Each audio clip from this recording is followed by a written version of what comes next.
to find the shield. The intruder wants to play, I thought.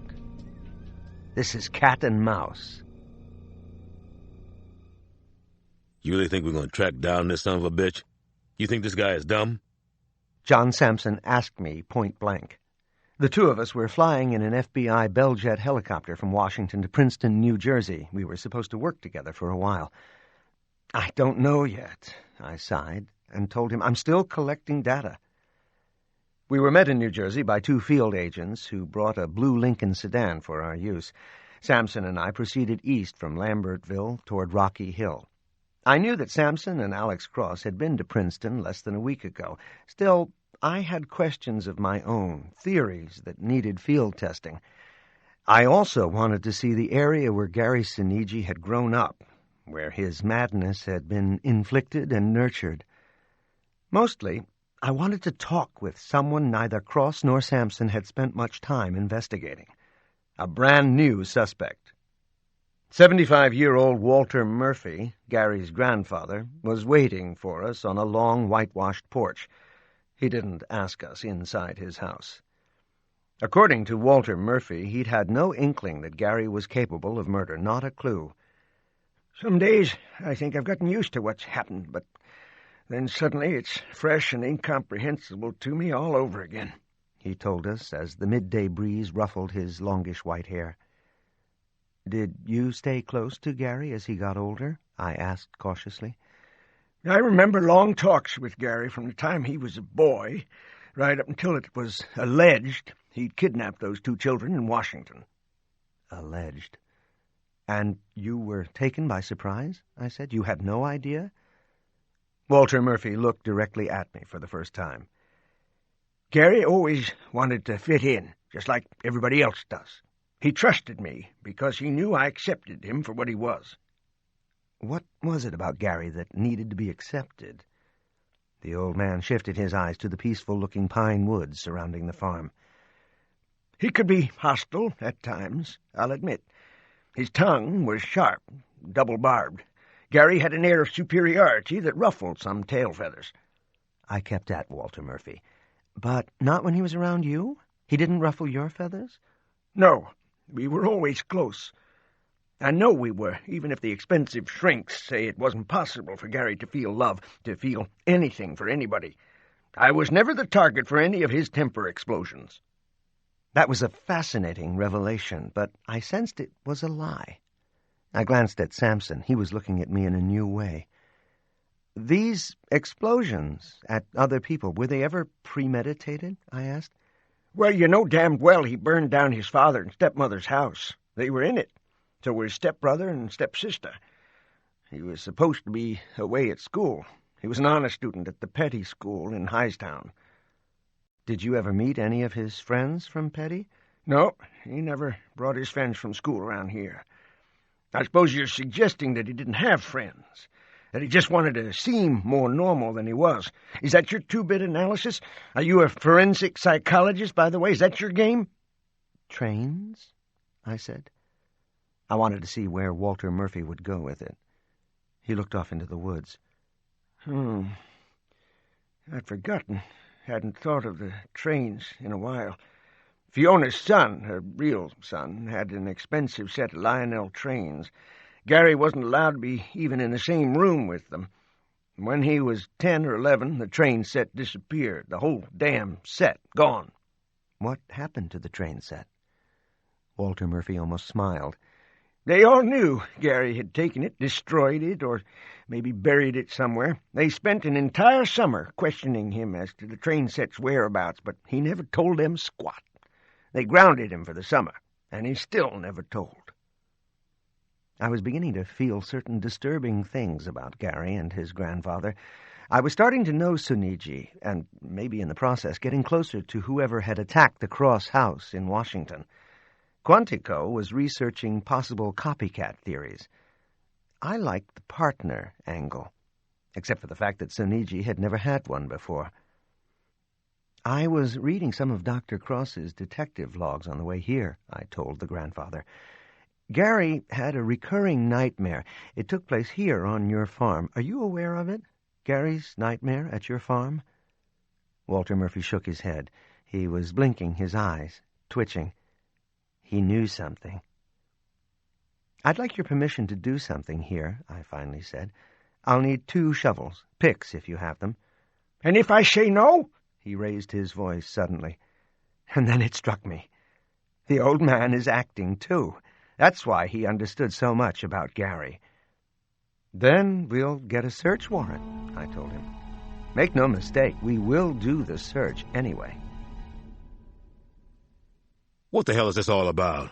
Sampson asked as we trudged from the ramshackle barn to a gray fieldstone fireplace that stood in an open clearing. You think this is how we catch the bug-eyed monster, beating up on this old man?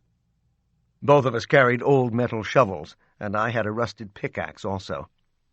Trust me, for about half an hour. The old man is tougher than he looks. The stone fireplace had been built for family cookouts a long time ago, but apparently had not been used in recent years.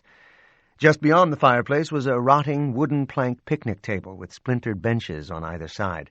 Pines, oaks, and sugar maples were everywhere. Gary had a recurring dream. That's what brought me here. This is where the dream takes place, near the fireplace and the picnic table at Grandpa Walter's farm. It's quite horrible. The dream comes up several times in the notes Alex made on Senigi when he was inside Lorton Prison. I picked out a spot midway between the old fireplace and a towering oak tree that canted toward the farmhouse. I drove the pickaxe into the ground, drove it hard and deep. In his bizarre dreams, I told Sampson, Gary committed a gruesome murder when he was a young boy. He may have buried the victim out here. He wasn't sure himself. He felt he couldn't separate dreams from reality sometimes. Let's spend a little time searching for Seniji's ancient burial ground. Maybe we're about to enter Gary's earliest nightmare. I lifted the pickaxe high and swung down with great force. I repeated the action again and again until I found a smooth, comfortable working rhythm.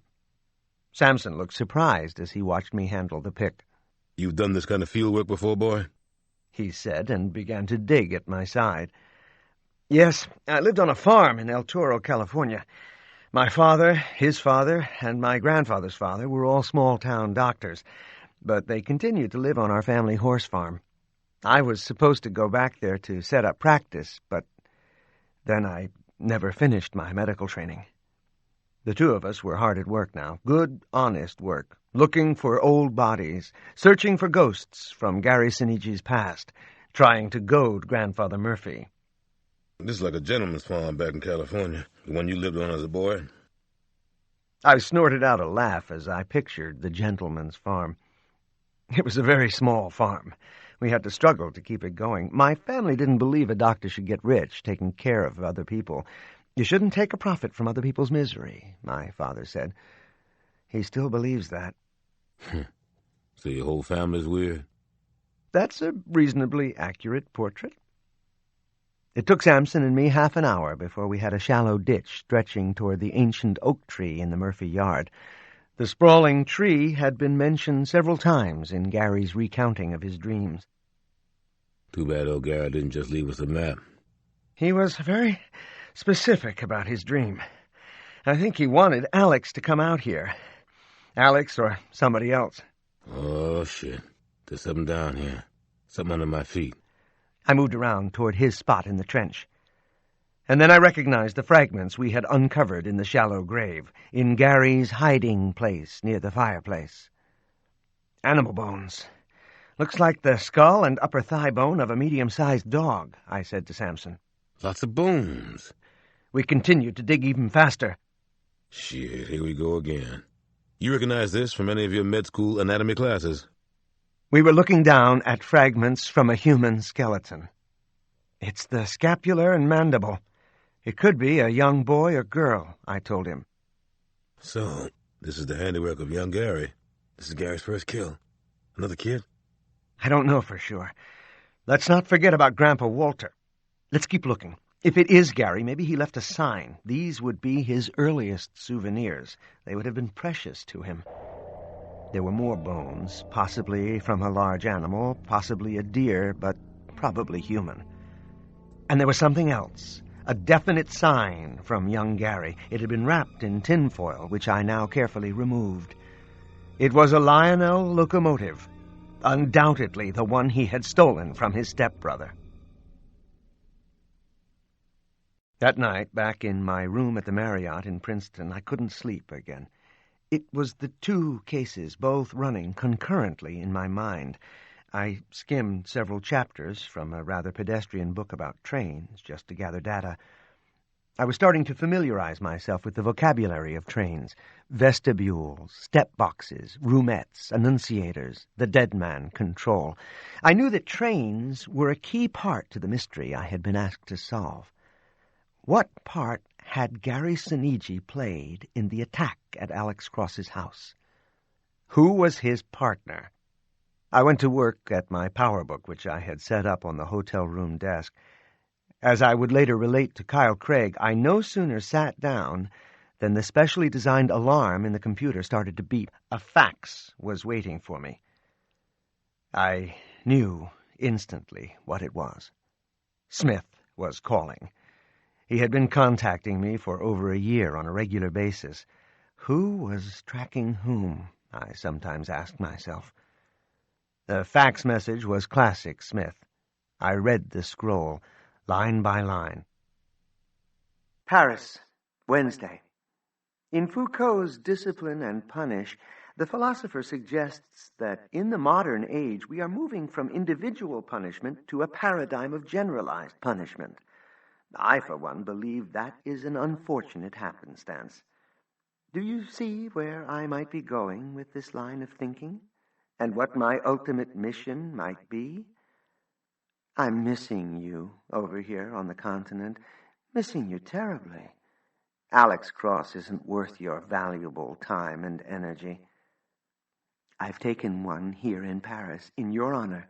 A doctor, a surgeon, just like you wanted to be once upon a time. Always, Mr. Smith. This was the way the killer communicated with me for more than a year. Fax or voicemail messages arrived on the power book at any time of day or night. I would then transmit them to the FBI. I relayed the fax to the Behavioral Science Unit at Quantico. Several of the profilers were still working. I could visualize the scene of consternation and frustration. My trip to France was approved. Kyle Craig telephoned my room at the Marriott a few minutes after the fax had been relayed to Quantico. Mr. Smith was giving me another window of opportunity to catch him, usually only a day or so, but sometimes only hours. Smith was challenging me to save the kidnapped doctor in Paris. And yes, I did believe Mr. Smith was far superior to Gary Sinigi. Both his mind and his methodology outstripped Sinigi's more primitive approach. I was carrying my travel bag and computer when I saw John Sampson. He was outside in the parking lot of the hotel. It was a little past midnight. I wondered what he'd been up to in Princeton that night. What the hell is this, Pierce? Where do you think you're going? Smith contacted me about 30 minutes ago. He does this just before he makes a kill. He gives me a location and challenges me to stop the murder.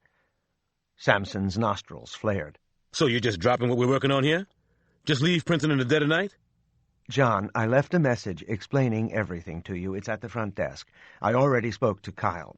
I'll surely be back in a few days. Smith never takes long. He knows it's too dangerous. I need time to think about this case anyway. Sampson frowned, and he continued to shake his head. You said it was important to visit Lawton Prison. You said Lawton is the one place where Sinigi could have gotten somebody to do his dirty work. His partner probably came from Lawton. I still plan to visit Lawton Prison. Right now, I have to try and prevent a murder. Smith abducted a doctor in Paris. He's dedicating the kill to me.